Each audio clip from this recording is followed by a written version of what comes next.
Google data సెంటర్‌కి సంబంధించి ఫైనల్‌గా వైసీపీ వాళ్ళు చెప్పిందే నిజమన్నటువంటిది తేలింది. జగన్ చెప్పిందే నిజమన్నటువంటిది తేలింది.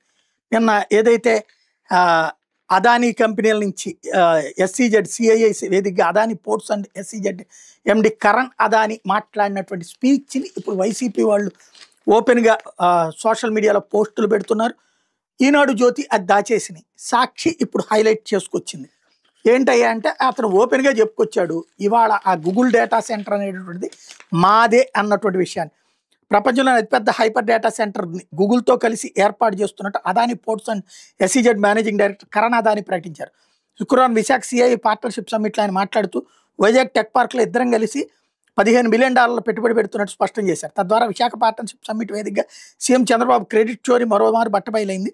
అదానీ గ్రూప్ పేరును రాస్తూ గూగుల్ డేటా సెంటర్ను తామే తెచ్చామంటూ ప్రచారం చేసుకుంటున్న చంద్రబాబు సర్కార్ క్రెడిట్ చోరీ మరోమారు చర్చకు వచ్చింది. విశాఖలో అతిపెద్ద హైపర్ డేటా సెంటర్ని గూగుల్తో కలిపి అదానీ గ్రూప్ ఏర్పాటు చేస్తున్నట్టు సీఎం చంద్రబాబు ఎదుటే కరణ్ అదానీ ప్రకటించిన కొద్ది రోజులుగా ప్రభుత్వ పెద్దలు చేస్తున్న దుష్ప్రచారం తిప్పికొట్టినట్టయింది.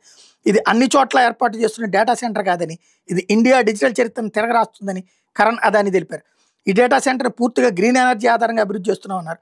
వైఎస్ఆర్సీ ప్రభుత్వానికి క్రెడిట్ దక్కుతుందనే సంకుచిత బుద్ధితోనే సీఎం చంద్రబాబు గూగుల్తో ఒప్పందం సమయంలో అదానీ పేరెత్తలేదంటూ మాజీ సీఎం వైఎస్ జగన్మోహన్ రెడ్డి విమర్శించిన సంగతి తెలిస్తే ఇప్పుడు అదే విషయాన్ని కరణ్ అదానీ చంద్రబాబు ఎదురుగానే కుండబద్దలు కొట్టి మరీ చెప్పారు.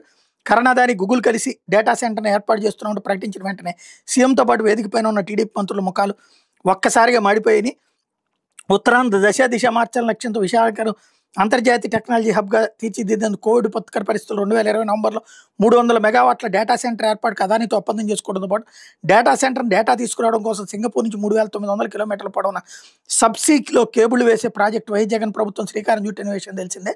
ఇందుకోసం 2021 మార్చి 9 సింగపూర్ ప్రభుత్వానికి లేఖ రాసింది. దేశంలోని డేటా సెంటర్ ఏర్పాటు బాధ్యతను గూగుల్ అనుబంధ సంస్థ రైడాన్ ఇన్ఫోటెక్ అదానీకి అప్పగించింది.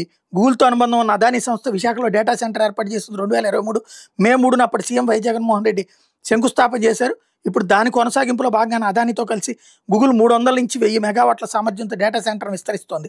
ఇదే విషయాన్ని ఇప్పుడు కరణ్ అదానీ సిఐఐ వేదికగా చెప్పినప్పటికీ రాష్ట్ర ప్రభుత్వం అధికారికంగా విడుదల చేసిన పత్రికా ప్రకటనలో సైతం ఆ విషయాన్ని దాచిపెట్టడం ద్వారా చంద్రబాబు క్రెడిట్ చోరీ మరోమారు అంతర్జాతీయ సమాజానికి తెలిసింది.